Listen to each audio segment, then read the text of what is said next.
May mga bagay sa buhay na pilit nating nilalabanan. Mga pangyayari na ayaw nating tanggapin.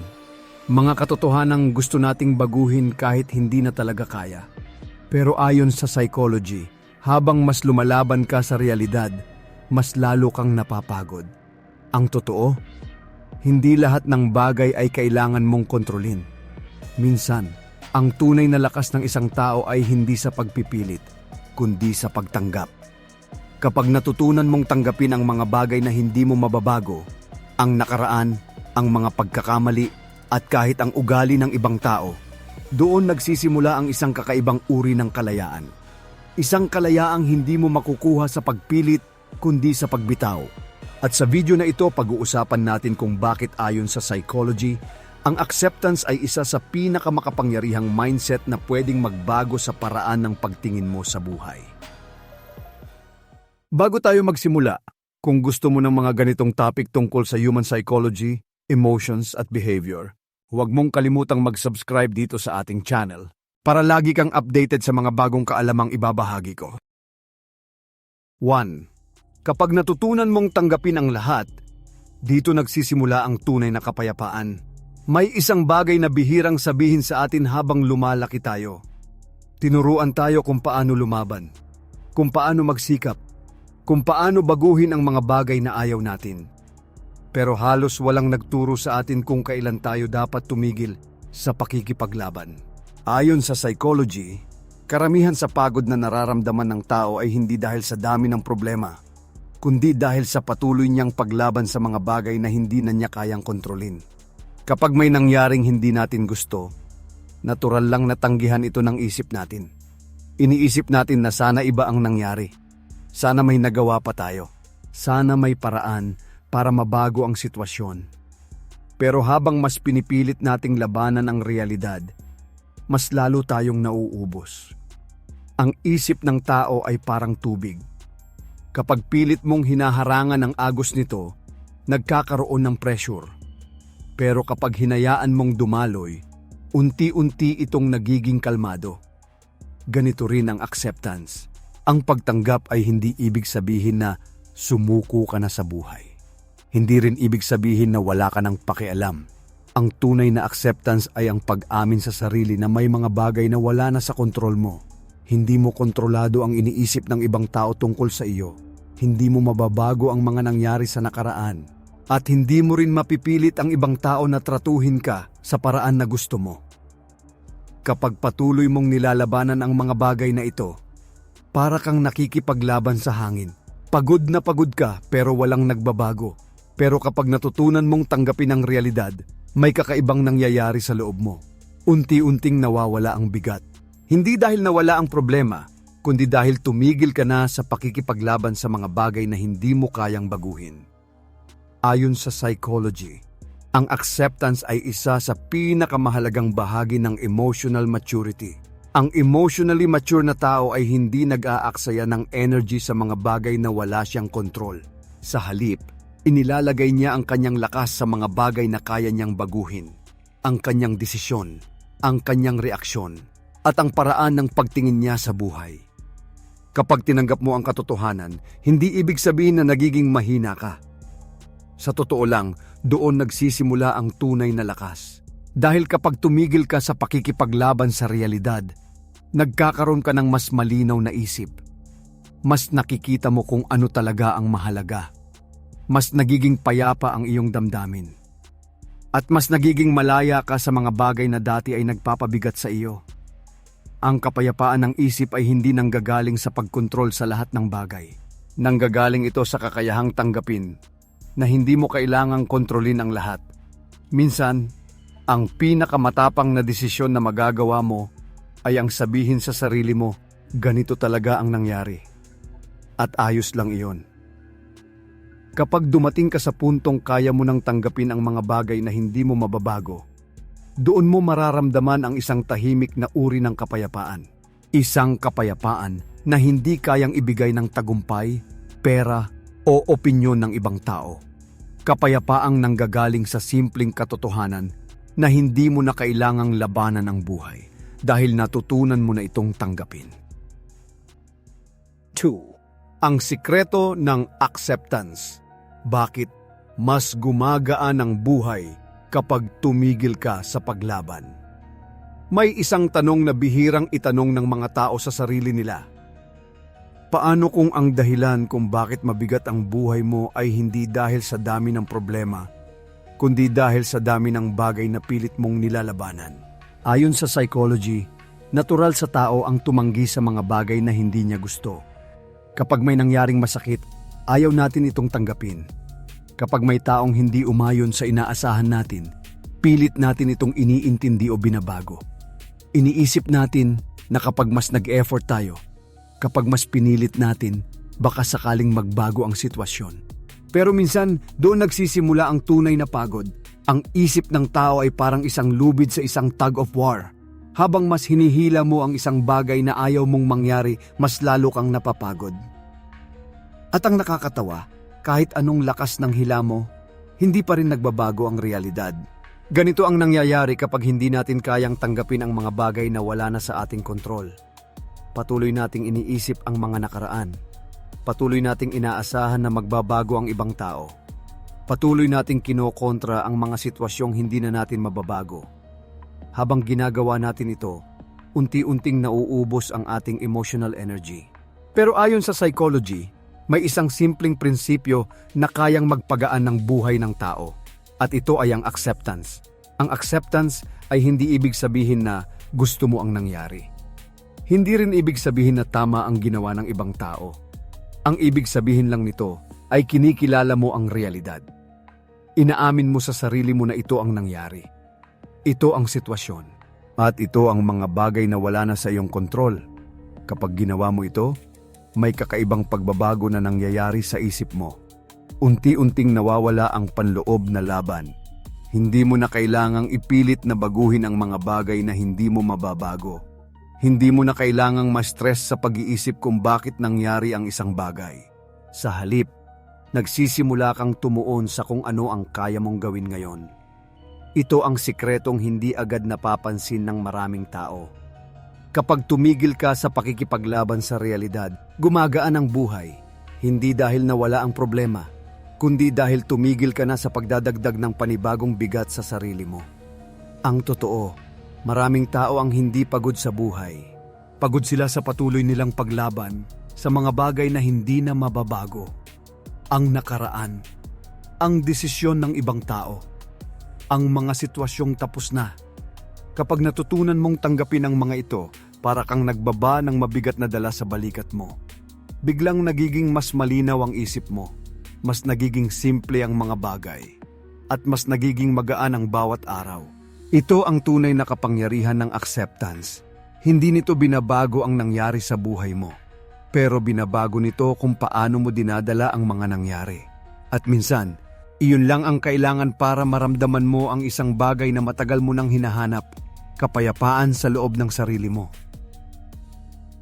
3. Acceptance sa psychology.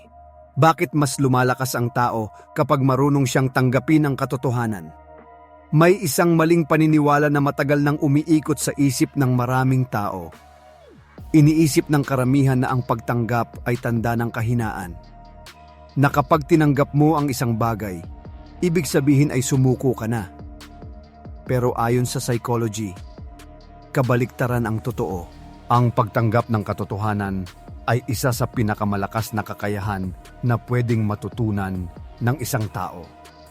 Karamihan sa mga tao ay natatakot sa katotohanan, lalo na kapag ito ay masakit o hindi tugma sa inaasahan nila. Kapag may relasyon na hindi na gumagana, pilit pa rin nilang pinahahaba ito. Kapag may taong malinaw na hindi na sila pinapahalagahan, patuloy pa rin silang umaasa. Hindi dahil hindi nila nakikita ang katotohanan, kundi dahil mas mahirap itong tanggapin. Ang isip ng tao ay may natural na mekanismo para iwasan ang sakit. Tinatawag ito sa psychology na denial. Sa denial, pinipili ng isip na baliwalain ang isang katotohanan dahil masyado itong mabigat tanggapin. Sa panandalian, nakakatulong ito para mabawasan ang sakit. Pero habang tumatagal, lalo lamang nitong pinapahaba ang paghihirap ng tao. Dahil habang tinatakbuhan mo ang katotohanan, patuloy kang nakakulong sa isang sitwasyon na hindi na healthy para sa iyo. Pero kapag dumating ang punto na kaya mo nang harapin ang realidad, may malaking pagbabago na nangyayari sa loob mo. Maaaring masakit sa simula. Maaaring mahirap tanggapin na hindi lahat ng bagay ay aayon sa gusto mo. Pero sa sandaling tanggapin mo ang katotohanan, nagsisimula kang maging mas malakas. Dahil sa wakas, nakikita mo na ang sitwasyon ng malinaw. Hindi na ito natatakpan ng ilusyon, pag-asa na hindi na realistic o takot na harapin ang realidad. Kapag malinaw ang isip mo, mas nagiging matibay ang mga desisyon mo. Mas nagiging matapang kang mag-let go ng mga bagay na hindi na mabuti para sa iyo. Mas nagiging handa kang mag-move forward sa buhay. Ito ang dahilan kung bakit ang acceptance ay konektado sa emotional strength. Ang mahina na tao ay madalas tumatakbo palayo sa katotohanan. Pero ang malakas na tao ay may kakayahang harapin ito kahit masakit. Tinatanggap niya ang mga pagkakamali niya. Tinatanggap niya ang mga bagay na hindi na niya mababago. At tinatanggap niya na hindi lahat ng tao ay mananatili sa kanyang buhay. Kapag natutunan mong tanggapin ang mga katotohanan ito, unti-unti kang nagiging mas matatag. Dahil hindi ka na umaasa sa ilusyon. Umaasa ka na sa realidad. At kapag ang isang tao ay marunong nang tumayo sa realidad, mahirap na siyang pabagsakin. Dahil alam na niya ang isang mahalagang prinsipyo sa buhay. Hindi lahat ng katotohanan ay masarap tanggapin, pero halos lahat ng tunay na lakas ng tao ay nagsisimula sa pagtanggap nito. 4. Kapag tinanggap mo ang hindi mo kontrolado, biglang magbabago ang buhay mo. May isang bagay na halos lahat ng tao ay ginagawa araw-araw nang hindi nila namamalayan. Sinusubukan nilang kontrolin ang mga bagay na hindi naman talaga nila kayang kontrolin. Iniisip natin kung ano ang iniisip ng ibang tao tungkol sa atin. Pinipilit nating baguhin ang ugali ng ibang tao. Pinag-iisipan natin ng paulit-ulit ang mga nangyari sa nakaraan. At sa proseso, unti-unti tayong napapagod. Ayon sa psychology, isa sa pinakamalaking dahilan ng stress ng tao ay ang pag-aaksaya ng energy sa mga bagay na wala naman talaga sa kanyang kontrol. Gusto nating kontrolin kung paano tayo titingnan ng ibang tao. Gusto nating kontrolin kung paano kikilos ang mga taong nasa paligid natin. At gusto rin nating kontrolin kung paano dapat mangyari ang buhay. Pero ang realidad ay simple. Napakakaunting bagay lang ang tunay na nasa kontrol natin. Hindi mo kontrolado ang opinyon ng ibang tao. Hindi mo kontrolado ang mga nangyari sa nakaraan. Hindi mo kontrolado kung paano magdedesisyon ang ibang tao.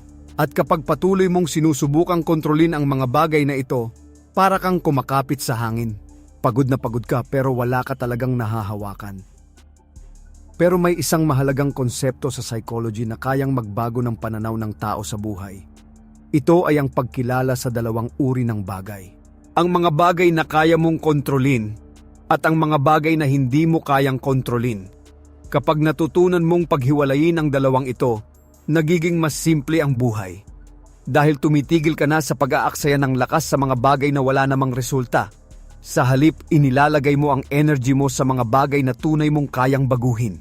Ang paraan ng pag-iisip mo, ang desisyon na gagawin mo, at ang reaksyon mo sa mga nangyayari sa paligid mo. Ito ang isa sa pinakamahalagang pagbabago sa mindset ng isang tao. Kapag tinanggap mo na may mga bagay na hindi mo kayang kontrolin, biglang gumagaan ang pakiramdam mo. Hindi na kailangan ng isip mo na kontrolin ang bawat sitwasyon. Hindi mo na kailangang ipilit na baguhin ang bawat tao. Hindi mo na kailangang mag-overthink sa bawat nangyayari. Sa halip, natututo kang magtiwala sa proseso ng buhay. Unti-unti mong nauunawaan na kahit hindi mo kontrolado ang lahat ng nangyayari, kaya mo pa ring piliin kung paano ka tutugon sa mga ito. At iyon ang tunay na kapangyarihan. Hindi ang kontrolin ang mundo, kundi ang kontrolin ang sarili mong reaksyon sa mundo. Kapag dumating ka sa puntong ito, may mapapansin kang malaking pagbabago sa buhay mo. Mas nagiging kalmado ang isip mo, mas nagiging malinaw ang mga desisyon mo, at mas nagiging magaan ang pakiramdam mo araw-araw. Dahil sa wakas, tumigil ka na sa pakikipaglaban sa mga bagay na hindi mo kailangang kontrolin. 5. Bakit? Ang pagtanggap ang pinakamalakas na paraan para mag-heal. May isang bagay na gustong maranasan ng halos lahat ng tao kapag sila ay nasaktan. Gusto nilang mag-heal. Kapag nasira ang isang relasyon, gusto nating makalimot agad. Kapag nasaktan tayo ng ibang tao, gusto nating mawala agad ang sakit. Kapag may nangyaring hindi maganda sa buhay, gusto nating bumalik agad sa dati. Pero ayon sa psychology, may isang dahilan kung bakit maraming tao ang nahihirapang mag-heal. Hindi dahil mahina sila, kundi dahil may isang hakbang na madalas nilang nilalaktawan. At ito ay ang acceptance. Maraming tao ang gustong mag-move on, pero ayaw nilang tanggapin ang nangyari. Gusto nilang mawala ang sakit, pero ayaw nilang harapin ang katotohanan. Iniisip nila na kapag binalewala nila ang nararamdaman nila, kusang mawawala ang sakit. Pero kadalasan, hindi ito ang nangyayari. Ang mga emosyon na hindi tinatanggap ay hindi nawawala. Nananatili lamang ito sa loob ng isip. At habang patuloy itong itinatago o tinatakasan, mas lalo itong bumibigat. Ayon sa psychology, ang unang hakbang sa tunay na healing ay hindi paglimot. Ito ay ang pagtanggap. Ang acceptance ay ang kakayahang aminin sa sarili ang katotohanan ng nangyari. Inaamin mo na nasaktan ka. Inaamin mo na may mga bagay na hindi mo kontrolado. Inaamin mo na may mga pangyayari sa buhay na hindi mo na mababago. Maaaring mahirap itong gawin sa simula. Dahil ang pagtanggap ng katotohanan ay kadalasang may kasamang sakit. Pero ito rin ang dahilan kung bakit ito ang pinakamalakas na paraan para mag-heal. Kapag tinanggap mo ang nangyari, tumitigil na ang panloob na laban sa isip mo. Hindi mo na kailangang magpanggap na ayos ka lang. Hindi mo na kailangang ipilit na hindi ka nasaktan. Sa halip, binibigyan mo ang sarili mo ng pahintulot na maramdaman ang lahat. At sa prosesong ito, unti-unti ring gumagaan ang pakiramdam mo. Ang healing ay hindi nangyayari sa pamamagitan ng pagtakbo palayo sa sakit. Nangyayari ito kapag may lakas kang harapin ang sakit at tanggapin ito. Kapag ginawa mo ito, nagsisimulang maghilom ang mga sugat sa loob mo. Unti-unti mong naiintindihan ang mga nangyari. Unti-unti mong natatanggap na bahagi ng buhay ang mga karanasang iyon. At sa bawat araw na lumilipas, mas nagiging magaan ang pakiramdam mo. Ito ang dahilan kung bakit ang acceptance ay isang mahalagang bahagi ng emotional healing. Hindi nito agad binubura ang sakit. Pero tinutulungan ka nitong dalhin ang sakit sa paraang hindi ka nito tuluyang pinapabagsak. Sa huli, ang tunay na pag-heal ay hindi nangyayari dahil nakalimutan mo ang nangyari. Nangyayari ito dahil natutunan mong tanggapin ang nangyari. 6. Ang tahimik na kapangyarihan ng acceptance na hindi alam ng karamihan. May isang uri ng lakas na hindi agad napapansin ng maraming tao. Hindi ito maingay. Hindi ito agresibo. At kadalasan, hindi ito napapansin ng karamihan. Pero ayon sa psychology, isa ito sa pinakamalakas na kakayahan na pwedeng matutunan ng isang tao. Ito ay ang tahimik na kapangyarihan ng acceptance. Maraming tao ang naniniwala na ang lakas ay nasa kakayahang ipaglaban ang lahat. Na kapag may problema, kailangan mong kontrolin ito. Kapag may taong hindi umaayon sa gusto mo, kailangan mong baguhin siya. Kapag may nangyaring hindi maganda, kailangan mong labanan ito hanggang sa magbago ang sitwasyon. Pero habang ginagawa ito ng tao, may isang bagay na madalas mangyari. Unti-unti siyang napapagod. Dahil ang totoo, hindi lahat ng laban ay kailangang ipaglaban. May mga sitwasyon sa buhay na mas nagiging mabigat kapag patuloy mo itong nilalabanan. Halimbawa, may mga taong pilit mong iniintindi kahit paulit-ulit ka nilang sinasaktan. May mga pangyayari sa nakaraan na paulit-ulit mong iniisip kahit wala ka nang magagawa para baguhin ito. At may mga sitwasyon na patuloy mong kinokontra kahit malinaw na wala ka ng kontrol dito. Sa mga ganitong pagkakataon, may isang tahimik na desisyon na pwedeng magbago ng lahat. Ang pagtanggap. Ang acceptance ay hindi laging nakikita ng ibang tao. Hindi ito tulad ng galit na malinaw sa muka. Hindi rin ito tulad ng pakikipaglaban na halatang halata.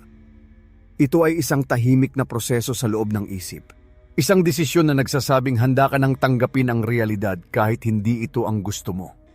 Kapag ginawa mo ito, may kakaibang pagbabago na nangyayari sa loob mo. Unti-unti nawawala ang tensyon sa isip mo, hindi dahil nawala ang problema, kundi dahil tumigil ka na sa pakikipaglaban sa isang realidad na hindi mo mababago. Ito ang dahilan kung bakit tinatawag itong tahimik na kapangyarihan. Hindi nito binabago ang mundo sa paligid mo, pero binabago nito ang mundo sa loob mo. Mas nagiging kalmado ang isip mo, mas nagiging malinaw ang pag-iisip mo, at mas nagiging matatag ang emosyon mo. Kapag marunong kang tumanggap, hindi ka agad natitinag ng bawat problema, hindi ka agad naaapektuhan ng bawat opinyon ng ibang tao, at hindi ka agad nasisira kapag may nangyaring hindi mo inaasahan. Dahil naiintindihan mo na ang isang mahalagang prinsipyo sa buhay. Hindi lahat ng bagay ay kailangan mong kontrolin. At hindi lahat ng laban ay kailangan mong ipaglaban. Minsan, ang pinakamalakas na galaw na magagawa mo ay ang tahimik na desisyon na tanggapin ang realidad. At kapag natutunan mo ang kapangyarihang ito, mapapansin mong unti-unting nagiging mas payapa ang buhay mo. Hindi dahil naging perpekto ang mundo. 7. Kapag tinanggap mo ang sarili mo, iba ang mangyayari. May isang tahimik na laban na halos lahat ng tao ay pinagdadaanan. Ang laban sa sarili. Maraming tao ang araw-araw na kinokontrol ang sarili nila para lang magustuhan ng ibang tao. Pinipilit nilang baguhin ang ugali nila. Pinipilit nilang maging katulad ng inaasahan ng iba. At sa proseso, unti-unti nilang nakakalimutan kung sino talaga sila. Ayon sa psychology, isa sa pinakamalaking dahilan ng insecurity at pagod ng isip ay ang patuloy na pagtanggi ng tao sa sarili niyang pagkatao. Kapag hindi mo tinatanggap ang sarili mo, palagi kang naghahanap ng approval ng ibang tao. Palagi mong iniisip kung sapat ka ba, kung tama ba ang ginagawa mo, kung may kulang ba sa iyo. At habang patuloy mong hinahanap ang validation ng iba, mas lalo kang nawawalan ng kapayapaan sa sarili mo. Pero may isang mahalagang pagbabago na pwedeng mangyari sa buhay ng tao. At ito ay nagsisimula sa isang simpleng bagay. Ang self-acceptance. Ang self-acceptance ay ang kakayahang tingnan ang sarili mo ng tapat. Hindi mo tinatakpan ang mga pagkakamali mo. Hindi mo rin itinatanggi ang mga kahinaan mo. Sa halip, kinikilala mo ang lahat ng bahagi ng sarili mo, ang mga lakas mo, ang mga kahinaan mo, at ang mga pagkakamali na bahagi ng pagiging tao. Maaaring mahirap itong gawin sa simula dahil lumaki tayo sa isang mundo na madalas nagkukumpara. Palaging may mas magaling, palaging may mas maganda, palaging may mas matagumpay. Kapag palagi mong ikinukumpara ang sarili mo sa iba, madaling maramdaman na hindi ka sapat. Pero ayon sa psychology, nagsisimula ang tunay na confidence kapag tinanggap mo kung sino ka. Kapag hindi mo na kailangang magpanggap para lang matanggap ng ibang tao. Kapag hindi mo na kailangang baguhin ang sarili mo para lang mag-fit sa inaasahan ng iba. Kapag tinanggap mo ang sarili mo, may malaking pagbabago na nangyayari sa loob mo. Mas nagiging tahimik ang isip mo. Hindi ka nagaanong apektado ng opinyon ng ibang tao. Mas nagiging malinaw kung ano ang mahalaga sa buhay mo. At mas nagiging matapang kang ipakita kung sino ka talaga. Ang totoo, ang mga taong tunay na kumpiyansa sa sarili ay hindi yung mga taong perpekto. Sila yung mga taong natutong tanggapin ang sarili nila kahit hindi sila perpekto. Dahil alam nila na ang pagiging tao ay may kasamang pagkakamali, kahinaan at patuloy na pagkatuto. Kapag dumating ka sa puntong kaya mong tanggapin ang sarili mo ng buo, may kakaibang uri ng kalayaan na mararamdaman mo. Hindi ka na nakakulong sa opinyon ng ibang tao. Hindi ka na nabubuhay para lang ma-impress ang mundo. Sa halip, nabubuhay ka na bilang sarili mo. At minsan, iyon ang isa sa pinakamalakas na pagbabago na pwedeng mangyari sa buhay ng isang tao. 8. Ito ang mangyayari kapag natutunan mong tanggapin ang mga bagay na hindi mo mabago. May isang katotohanan sa buhay na madalas mahirap tanggapin ng maraming tao. Hindi lahat ng bagay ay mababago. May mga pangyayari sa buhay na kahit anong pilit mo, hindi na babalik sa dati. May mga tao na kahit anong intindi mo, hindi magbabago ang ugali nila. At may mga pagkakataon na kahit anong pagsisikap mo, hindi pa rin mangyayari ang inaasahan mo. Kapag nangyari ito, kadalasan ang unang reaksyon ng tao ay paglaban. Pinipilit nating baguhin ang sitwasyon. Pinipilit nating hanapan ng paraan ang mga bagay na malinaw nang wala na sa ating kontrol. Pero ayon sa psychology, habang mas nilalabanan mo ang mga bagay na hindi mo mababago, mas lalo kang napapagod sa emosyon at isip. Ang patuloy na pagtanggi sa realidad ay parang pagdadala ng mabigat na bagay sa balikat mo araw-araw. Hindi ito agad napapansin sa simula. Pero habang tumatagal, unti-unti nitong inuubos ang lakas mo. Patuloy mong iniisip ang nakaraan. Patuloy mong tinatanong kung bakit nangyari ang isang bagay. At patuloy mong hinahanap ang sagot sa mga sitwasyong wala na talagang sagot. Pero may isang mahalagang hakbang na kayang magbago ng lahat, ang pagtanggap. Ang acceptance ay hindi nangangahulugang gusto mo ang nangyari. Hindi rin ibig sabihin na tama ang nangyari. Ang ibig sabihin lamang nito ay kinikilala mo ang realidad. Inaamin mo sa sarili mo na may mga bagay sa buhay na hindi mo mababago. At kapag nagawa mo ito, may malaking pagbabago na nangyayari sa loob mo. Unti-unting nawawala ang panloob na laban. Hindi mo na kailangang ipilit ang isang bagay na tapos na. Hindi mo na kailangang hawakan ang mga sitwasyong wala ng direksyon. Sa halip, nagsisimula kang mag-focus sa kung ano ang kaya mong gawin ngayon. Mas nagiging malinaw ang isip mo. Mas nagiging simple ang mga desisyon mo. At mas nagiging magaan ang pakiramdam mo araw-araw. Ito ang hindi agad napapansin ng maraming tao. Kapag tinanggap mo ang mga bagay na hindi mo mababago, hindi ibig sabihin na nawalan ka ng kontrol sa buhay mo. Sa totoo lang, doon ka palang nagsisimulang magkaroon ng tunay na kontrol. Dahil inilalagay mo na ang energy mo sa mga bagay na kaya mo talagang baguhin.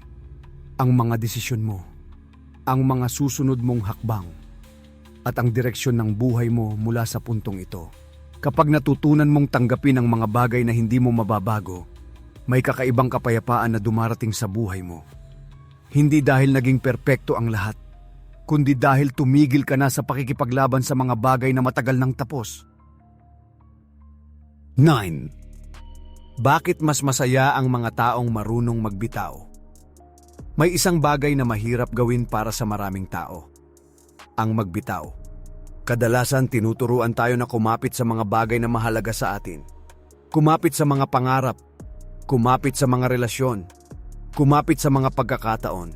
At totoo naman na may mga bagay sa buhay na kailangan talagang ipaglaban. Pero ayon sa psychology, may mga sitwasyon din na mas nagiging mabigat ang buhay kapag patuloy tayong kumakapit sa mga bagay na dapat na nating bitawan. May mga relasyon na matagal nang hindi masaya pero pinipilit pa rin nating panatilihin. May mga alaala sa nakaraan na paulit-ulit nating binabalikan kahit nasasaktan lang tayo. At may mga pangarap na matagal nang hindi na akma sa kung sino tayo ngayon. Kapag patuloy tayong kumakapit sa mga bagay na ito, unti-unti tayong napapagod. Hindi dahil mahina tayo, kundi dahil ang isip at emosyon ng tao ay hindi ginawa para dalhin ang mga bagay na matagal nang tapos. Isa sa pinakamahalagang bahagi ng acceptance ay ang kakayahang magbitaw. Ang pagbitaw ay hindi laging tungkol sa pagkawala. Minsan ito ay tungkol sa pagpapalaya.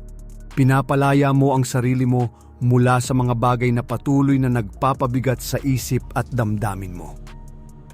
Kapag hindi ka marunong magbitaw, madalas kang nakakulong sa nakaraan.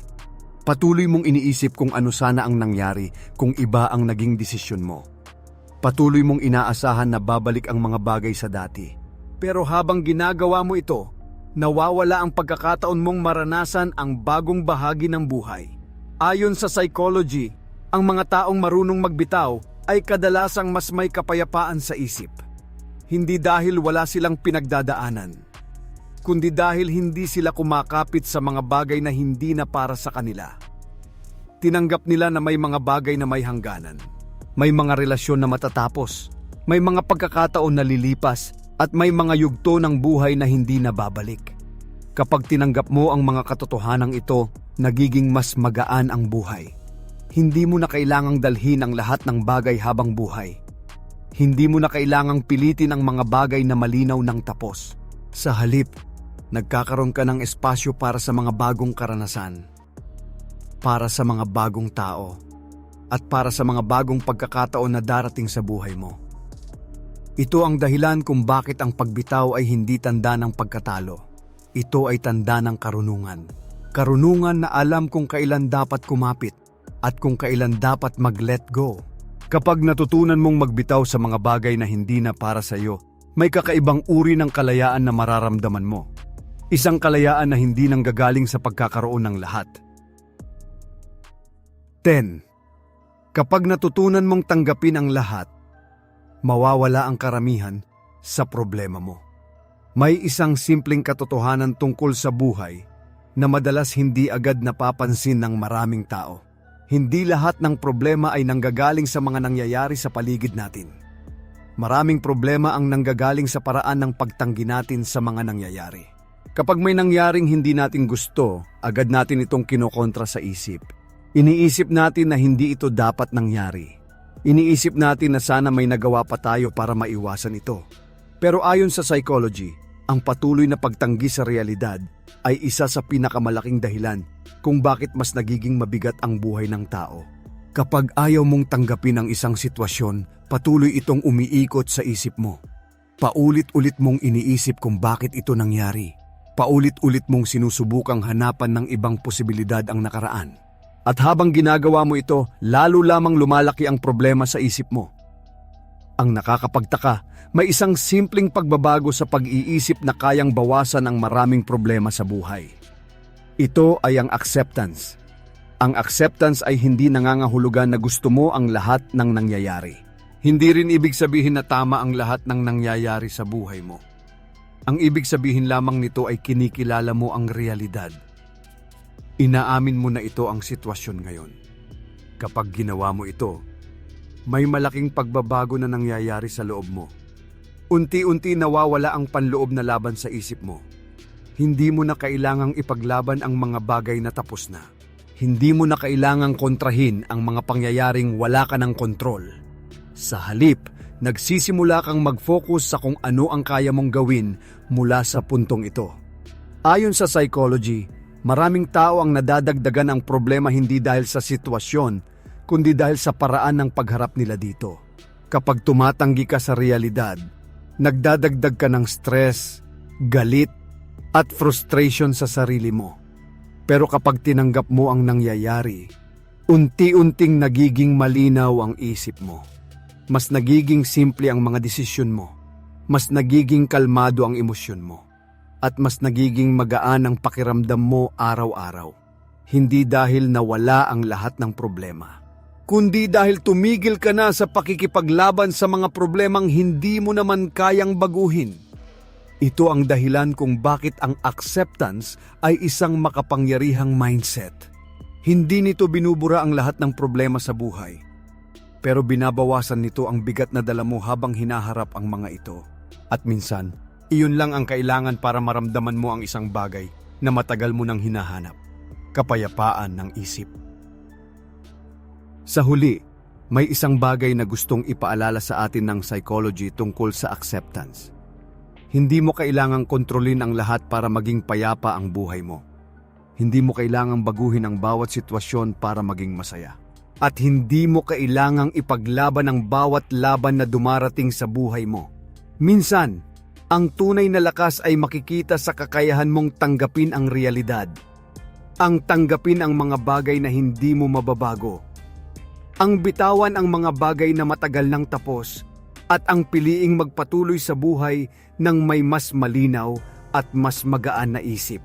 Dahil kapag natutunan mong tanggapin ang buhay kung ano ito, unti-unti ring nagiging payapa ang mundo sa loob mo.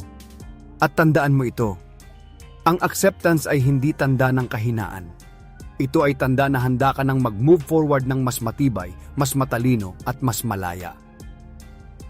Kung gusto mo pang matutunan ang mga ganitong psychology insights tungkol sa human behavior at personal development, mag-subscribe ka na at i-turn on ang notification bell para lagi kang updated sa mga bagong episode dito sa ating channel.